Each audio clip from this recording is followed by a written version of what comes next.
Alright fellas, the question I see all the time remains unanswered. What is the best army possible in Bannerlord? Is it a horde of cons guards, swarming with hit and run tactics, or a mix of Fian Champs and Imperial Elite Cataphract, sweeping everything in front of them aside? Is it masses of elite palace guards and Valandian sharpshooters, or some kind of mix of the best troops in the game? In this series, we'll look to explore and answer that question, as I put my 10,000 hours of Bannerlord to the test with 400 elite mixed units comprised of what I consider the best possible 400-man army in the game. We'll take on a variety of different challenges and, amplified by mods, enormous legions of the enemy to try and demonstrate the awesome power of the perfect Bannerlord army.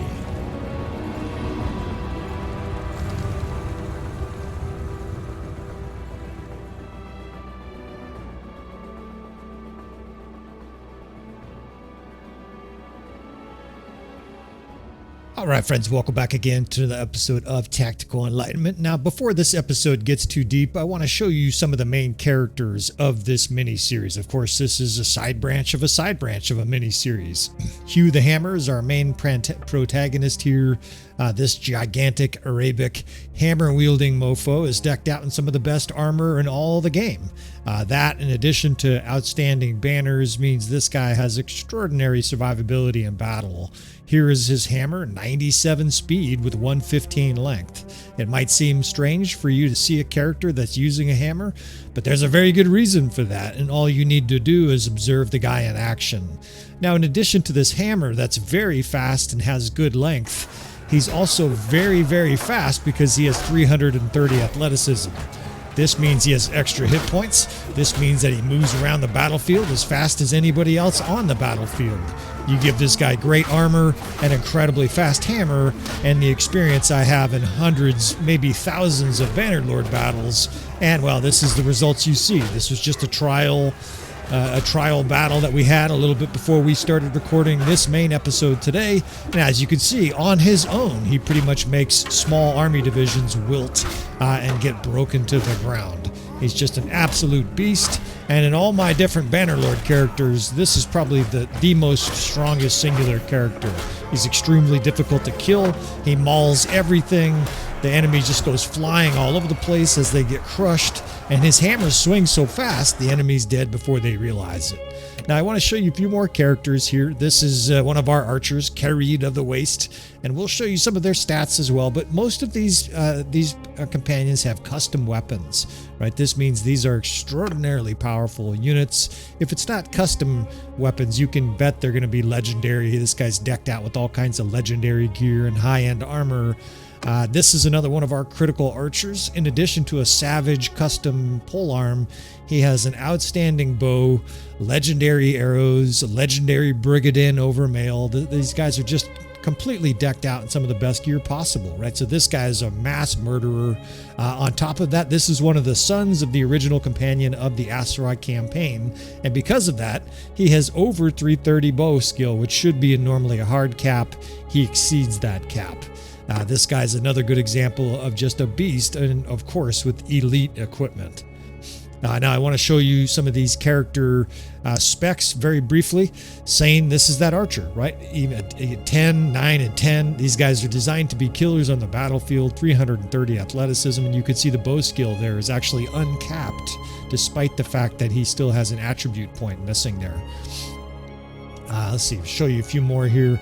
330 athleticism. Who else can I show you? I could show you a couple of those same guys I just showed you. So these are the normal companions that you can hire in taverns. They're not off the charts stat. They're not like gods on the battlefield, but they give all kinds of good perks to the units on our, in our army. 296 bow, right? In addition, we've been cross-training this guy in crossbow, no pun intended. That way he gives his army group perks in both those different areas. He's also our full-time scout. I'll mention that. This is another one of the daughters of Wazoo from the original Aserai campaign. She is trucking right along here with outstanding stats. Another mass murderer. This guy actually ended up playing a lot in battle after Hugh the Hammer goes down. In fact, I've learned this is a really good way to power level characters. You can see his two-handed skill here, 284.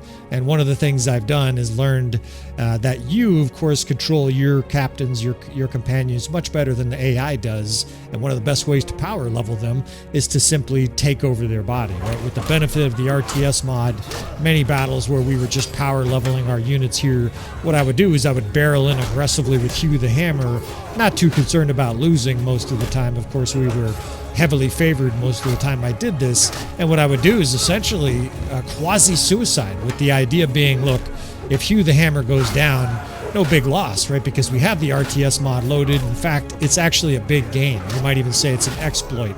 Of course, guys on the console can't even use this. And what we would do then is break out the next guy, right? In this case, Svado Bloodaxe is kind of a poor man's version of Hugh the Hammer. And into battle he goes. He just wades through stuff. 280, two-hand skill, a fast custom hammer, and the skill points are just rocketing.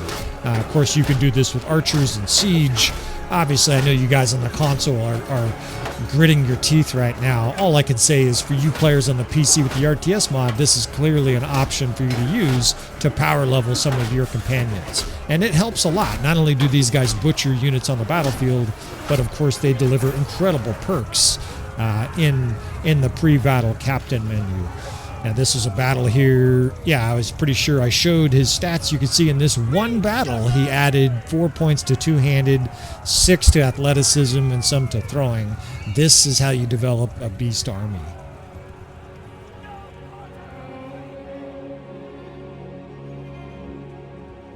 Actually, I think this might be optimal if both of these forces engage. We've got a bit more than 400. We still got to shuttle some troops over to Lagetta to even out our roster here, but it's pretty close to optimal. So I'm going to go ahead and say welcome back again to another episode of Tactical Enlightenment. Our YouTube channel is dedicated to Bannerlord and showing you how to win with advanced field command and tactics. It's been a while. And this is probably going to be one of the first episodes in our 400 challenge series. We are going to try to form the most optimal, most destructive army of 400 troops in Calradia. And use different troops, of course, with tactics on the battlefield to win. Now, we'll be talking more about the troop makeup in this episode and the episodes to come. It really is a philosophical debate as much as a strategic debate. What is the best army makeup, right? Is it 80% archers? Is it 40% Fian Champs and some Sergeant Crossbow? Is it a whole bunch of Cons Guards? In this series, we're going to try to answer that question. And my answer, the initial answer I have, is a mixed army. And that is because we are going to try different scenarios, everything from keep siege to very difficult battles against horse archers and cavalry. Here, we face a sturgeon force with heavy infantry. So we'll get straight into the tactics here. We have 2 Cav divisions and a Horse Archer division. Of course, the Horse Archer division is basically a Cons Guard division, right? We have heavy infantry in the form of Legionnaire and Aserai veteran infantry, and we also have shock troops that we're going to try to divide into the 3rd Corps. So the 1st Corps is going to be a bit of a bait division. The 6th Corps is skirmishers, so lots of Battanian wildlings. And then we'll try to have a mix of shock troops in that 3rd division. Now this is playing off of the Aserai Peasants Revolt. So we have Hugh the Hammer with his legendary two-handed skill and an incredibly fast custom weapon. And we have our other companions also getting pretty high level here after about a month of practice with this army, honing in some things, sort of answering some questions for myself. This is not the first battle we've tried with this series. This is probably just going to be the first episode in the series that you guys will see. So the 6th Division, again, I'm going to do a mix of skirmishers and archers. Depending on who we're facing, it'll be either all skirmishers or all archers. The 5th Division is natural archers, so it's going to be mostly Fian Champs. Now you can see the 6th Division.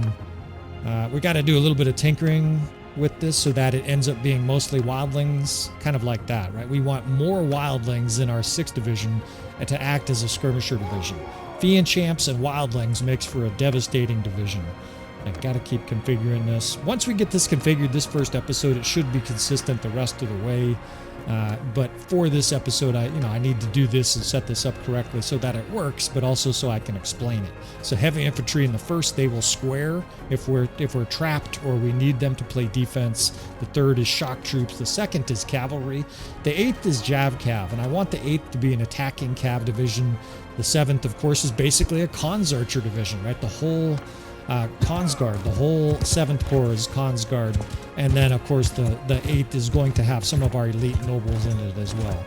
Now this does not compare to Zuvan's incredible army, but it's getting there, right? As far as the quality of the companions, none of our companions are level 38 and 40 like Zuvan's.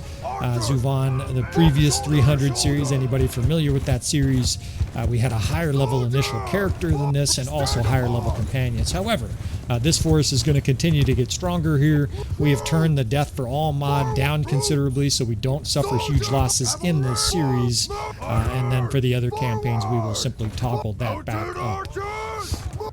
Now, going to envelop this enemy force here. We are going to use the battle size mod for this whole series. That means forces conceivably will be as large as 1,500 against our force, right? There's 2,000 units on the battlefield, give or take.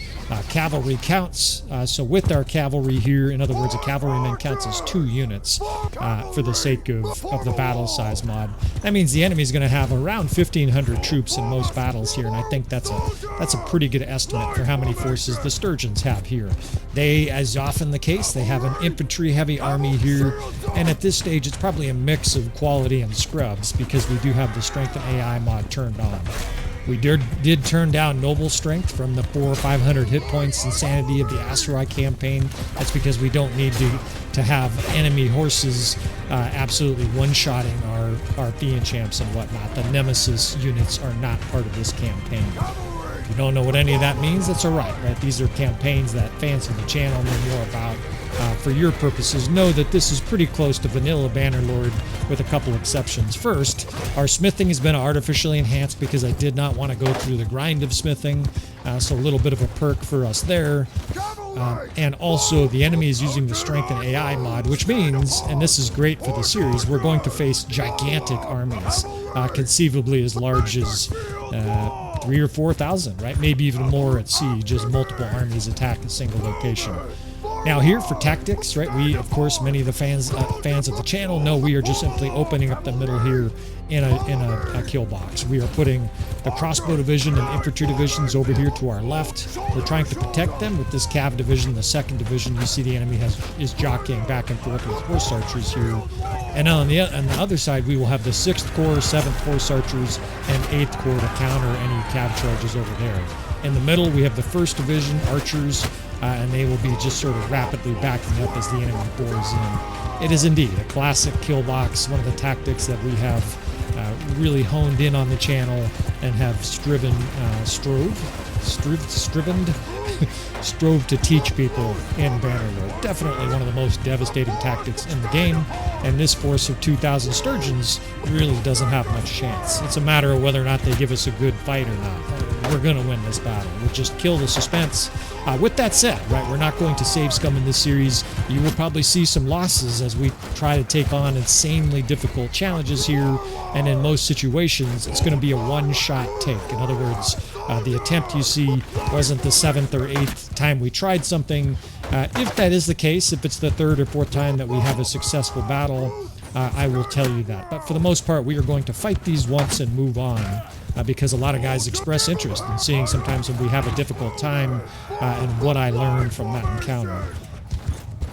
Now here, what the Sturgeons should be learning is to break into multiple divisions to attack our 5 forces that are shooting at it, but they're too dumb to do that. The AI doesn't have this capacity, and so we have them beautifully fishballed in the middle of the battlefield here. I should mention a couple things here. First, our army is going to have unbelievable staying power because this character, Hugh the Hammer, has 330 medicine and siege skill, right? In addition to a bunch of other tactics. I think he's level 47 or 48. This guy has 330 medicine skill, which means that all of the units on the battlefield right now on our side have 200-ish hit points. It's almost a cheat code, right? So we have 400 troops. It really is like we have 900.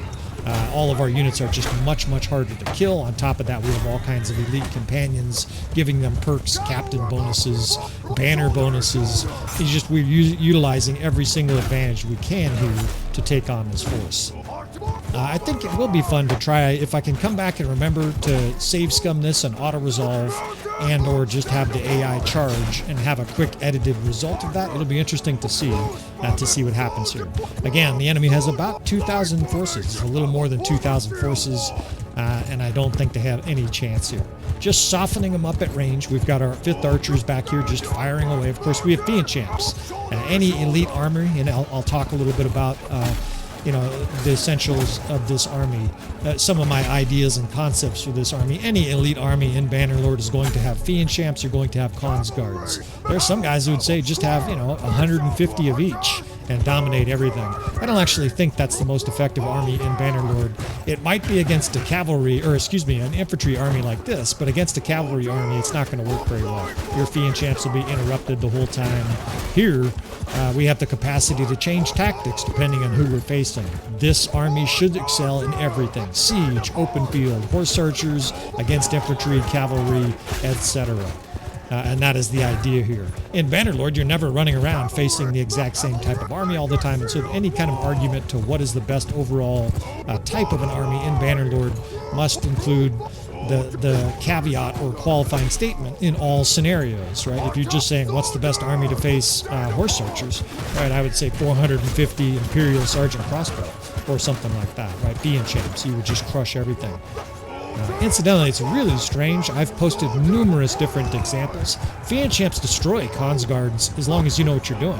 The AI has no chance, and in many cases, I can take out 600 Fian Champs, or excuse me, 600 Cons Guards with 400 Fian Champs. Even badly outnumbered, they just wreck shop. So I'm not sure why there's so much love for Cons Guards. In the right scenarios, they do really well, but I would still prefer Fian Champ. Alright, so again, I'm not going to enumerate every single movement here. Obviously, all we're doing is simply pre-kiting with all of our units. We have horse archers, the 6th division over here. These guys are out of javelins, so we are starting to move our troops in for the kill here. But this was simply a weakening down process at range, and now all the units charge from 3 different directions, 4 different directions, really. We're coming in from the archer side, the enemy back. And this Sturgeon force is badly wounded, now faces elite infantry boring in on all directions, right? This force is fucked. There's heavy cav charging through here to boot. We do have heavy cav. I'm not going to be using it like many players do in Bannerlord. They're primarily defensive, and then to chase down the enemy or surround him in situations like this. This Sturgeon force basically vaporized. Now I see more coming in here, and I don't really have a lot of options for tactics because they're so spread out, and because our forces are just charging in a concentrated manner. We just bore right in here. Right, we already destroyed their 1,000-person vanguard, just vaporized it. We're doing some bad kicks here, and now these are tier 2 and tier 3 infantry. We can just F1, F3. We're not going to try to fight every single battle perfectly in this series and minimize casualties. Victory is what we're searching for. And in this first episode, against only 2,000 Sturgeons, victory is assured. Right? It's just a matter of, can we do this with under 100 losses or something crazy like that. So I'll round up the rest of this episode, since it should be pretty quick here, just chasing these Sturgeons down, with a brief discussion about what our roster looks like. Right? What is my opinion of kind of an optimal all-around army in Bannerlord? This fucking Sturgeon force is coming up, just holding their shields up for dear life. That's only going to prolong their death, right? Prolong their misery here. Just delay the inevitable, us trucking through here with our elite skills. So for sure, archers and horse archers are a big part of it, right? We have in the neighborhood, and I think all of it can just be said in the neighborhood. We're not seeking the exact correct army here, but I think somewhere in the neighborhood of 50 to 60 crossbow. We have sergeant crossbow and sharpshooters, right? These are troops I have accumulated. We took some cities for this campaign, so we are going to have some cities to defend, and we have gathered up garrisons where we can restock this army full of elite troops. But so far, 50-60 sergeant crossbow and or sharpshooters I think is optimal. About 100 Fian Champs, so fully 1/4 of the army Fian Champs. And again, that goes back to the evidence I said before, that Fian Champs are the best unit in the game. So that's those two. About 50 wildlings, because Battanian wildlings, skirmishers, pound for pound, devastate the enemy. They're particularly destructive to cavalry and enemy infantry in a kill box. They're not bad defensive units in a pinch, too. About 30 to 50 legionnaire and or Aserai veteran infantry. I find these two units virtually indistinguishable.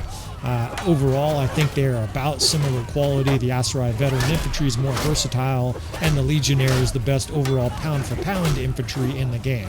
I'm not including like dismounted Drunzinic champions, just strictly tier 5 infantry. The legionnaire is generally the best. We also have about 30 to 40 shock troops, and that's going to be mostly a mix of palace guards and Volgiers, and that's sort of coincidental because I've taken over a lot of Aserai and Valandian territory in this little mini-series, but it's also because I do think that those two, out of all of them, seem to have the overall best results. That said, I've seen elite Manabliatons absolutely decimate units, including those in like a 500 versus 500. The shock troops are the one part of the game where I think it's pretty damn balanced. I think most shock troops are about equal, whereas Fian Champs are clearly the best archer, and Legionnaire and Aserai veteran infantry are the best infantry. I don't think there's a clear distinction in shock troops. Cons guards I've already mentioned. The horse archers I've already mentioned. Of course, we have about 35 to 45 cons guards in the army. We'll have about 20. Mostly Imperial Elite Cataphract, because we want defense, and I think they are the best overall defensive cavalry tier 6 in the game. The Drunzinic is more of an offensive weapon. Banner Knights are kind of a mix and better at things like charging and couch lancing. And then the final group will be Aserai Vanguard Ferris with elite nobles in the 8th Corps. These fucking sturgeons, I mean, I keep looking up and they have a little tiny sliver, so they're allowing me to talk extensively about this army. Again, it's not a perfect mix, as in like 36 of this guy, 44 of this guy, but you guys get an idea here. Hopefully you guys aren't getting too dizzy with Hugh the Hammer twirly-wigging his way through this sturgeon force.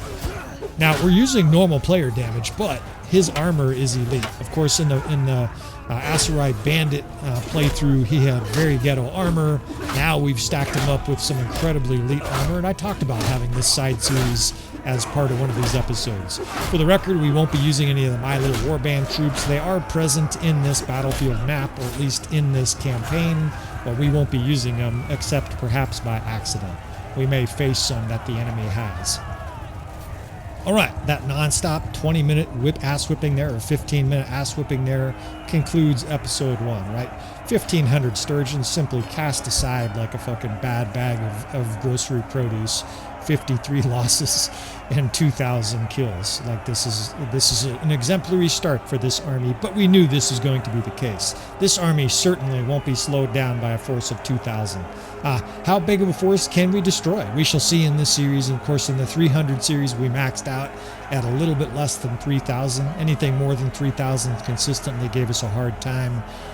Here, I think we might be able to push 4,000 or even 4,500 plus. So we shall see. We will do some siege defense. We will do some open field battle. We will try different tactics. We will do bridge battles. We will have some fun with this series as we continue to explore what is the best army in Bannerlord. Of course, it's going to spark debate. There are going to be some of you that don't agree with my picks here, and that's just fine. We can talk about that, but hopefully by the end of this series, I can make some pretty good cases here. Nice little piece of armor. And it'll be interesting to see what kind of loot we get as well, fighting these gigantic forces. Nothing but fun here, though. We're not going to do too much history in this series. We're just going to be doing ass-kicking tactics and talking about unit strengths, weaknesses, and army composition. Look at Zuvan. That's Zuvan running off here. The previous character is a sturgeon running the other way. All right, so we're going to wrap this episode up. We're going to look for the next challenge here. I got some troops at Legetta we can load up on, and we will go from there. Of course, if you want to see more, you want to subscribe, I appreciate you fellas. Please hit that like button on the way out. If you want to see more, hit notifications. With all that said, I will see you friends next time.